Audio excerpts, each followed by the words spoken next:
प्रश्न ये था कि हिंदी की स्थिति और दूसरा है हिंदी साहित्य की स्थिति, दोनों दो सवाल है। नहीं, हिंदी की स्थिति एक व्यापक अवधारणा हो गई।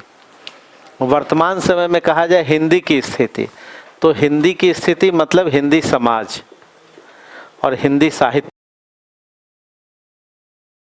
और समाज का मतलब बहुत सारा, धर्म, अर्थ, राजनीति, बहुत सारे पहलू। इसकी स्थिति बुरी नहीं है, ये तो ठीक है, इसकी स्थिति बुरी।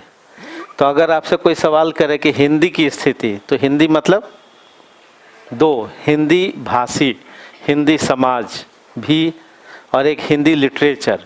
तो लिटरेचर की स्थिति बुरी नहीं है, लिटरेचर में तो वैविध्य लिखा जा रहा है, तो इससे कोई बहुत फर्क भी नहीं पड़ता, ये लिखा जाए या न लिखा जाए, इससे समाज का विशेष भला नहीं होता। नहीं, अगर होता तो कबीर से हो गया होता, अगर होता तो रामचरितमानस से हो गया होता, अगर होना ही होता तो प्रेमचंद ने 300 लिखे हो गया होता, निराला से हो गया होता। तो इससे कुछ नहीं होता। कोई कहानी उपन्यास लिखता है तो उसका अप्रत्यक्ष और सीमित प्रभाव पड़ता है। वास्तव में जो सबसे ज़्यादा प्रभाव डालता है समाज पर, वो है दो मूल पहलू, एक अर्थ का पहलू और दूसरा राजनीति का पहलू, है ना, और तीसरा फिर न्याय का पहलू। यही समाज को प्रभावित करता है। और राजनीति और अर्थ कैसे प्रभावित करता है, तो एजुकेशन और हेल्थ कैसा है, उस पर कैसा खर्च हो रहा है।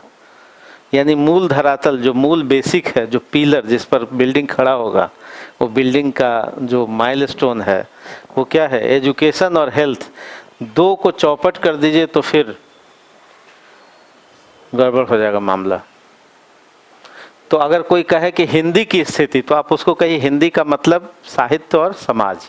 तो समाज की स्थिति बुरी है, साहित्य की स्थिति बुरी नहीं। और हिंदी लिटरेचर की एक सीमित भूमिका है। लिटरेचर क्रांति नहीं पैदा करता, जब शिक्षा होगी तब लिटरेचर जो है वो क्रांति कर सकता है। लेकिन अगर समाज एजुकेटेड न हो तो लिटरेचर वो पढ़ेगा कौन, समझेगा कौन, समझेगा कैसे।